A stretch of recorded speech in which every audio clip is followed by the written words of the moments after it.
Dulu ada seorang anak muda yang sering sholat subuh berjamaah. Anak muda ini setiap subuh berangkat ke masjid. Berangkat ke musalla Al-Qamar setiap subuh. Sebelum berangkat subuh dia mandi dulu di rumahnya, memakai pakaian yang baru, memakai harum-haruman. Tiba-tiba di tikungan jalan dia jatuh. Jatuh di tikungan. Apakah dia tidak melanjutkan perjalanan? Dia pulang ke rumahnya, mandi lagi, pakai baju baru lagi, memakai harum-haruman lagi, berangkat lagi ke masjid. Untuk kedua kalinya anak muda ini terjatuh di tempat yang sama.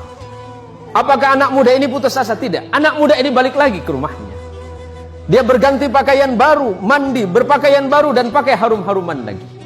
Dan ketiga kalinya dia berada di tikungan jalan di tempat dia jatuh semula, dari pertama dan kedua kali, tiba-tiba ada orang tua yang sedang memegang lampu. Orang tua ini bertanya kepada anak muda ini, "Wahai anak muda, kamu mau kemana?" "Saya mau ke masjid, Pak. Saya mau sholat subuh." "Iya, dari tadi saya melihatmu dari jauh, engkau jatuh. Tapi setelah itu engkau pulang lagi, kemudian kembali lagi, jatuh lagi, dan kemudian engkau pulang lagi untuk yang ketiga kalinya. Jadi bagaimana, Pak? Takutnya kamu jatuh, saya antarkan kamu ke masjid." Diantarkan oleh orang tua ini pakai lampu tadi. Sesampainya di depan masjid, sesampainya di depan musalla Al-Qamar, anggap Al-Qamar. Sesampai di depan musalla, orang ini bertanya, "Anak muda, apakah kamu masih mau sholat?" "Iya, Pak." "Apakah Bapak mau sholat dengan saya?" "Tidak." "Kenapa Bapak nggak mau sholat, cuma mengantarkan saya?" "Iya, karena memang tugas saya hanya ingin mengantarkanmu ke masjid ini." "Bapak kenapa nggak mau sholat?" Orang ini berkata, "Karena aku adalah syaitan." "Kenapa, Pak? Kok bisa?" "Iya. Hei anak muda, kamu tahu tidak yang menjatuhkanmu 1 kali dan 2 kali itu siapa? Itu saya." "Bapak siapa?" "Saya setan." "Tapi kenapa kalau memang Bapak setan masih mengantarkan saya ke masjid ini?" Apa jawaban setan? "Nak muda, ketika engkau tadi berangkat dari rumahmu dan aku jatuhkan di tikungan itu dengan harapan agar engkau tidak datang ke masjid, agar engkau tidak sholat berjamaah. Tapi ketika engkau pulang ke rumahmu, pada saat itu Allah mengampuni dosa kedua orang tuamu.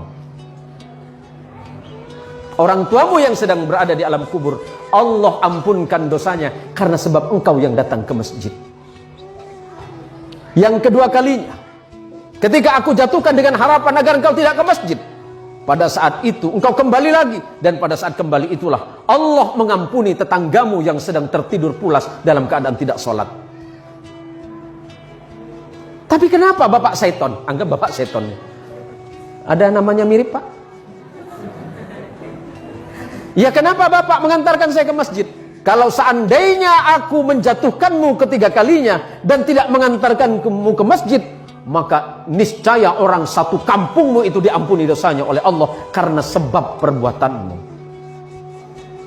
Masya Allah, anak muda yang datang ke masjid, anak muda yang datang ke musalla, apalagi kemudian datang ke musalla sebelum waktunya sholat, dia memperdengarkan adzannya, orang lain kemudian terbangun. Pada saat itulah Allah merasa sedang jatuh cinta kepadamu, wahai anak muda.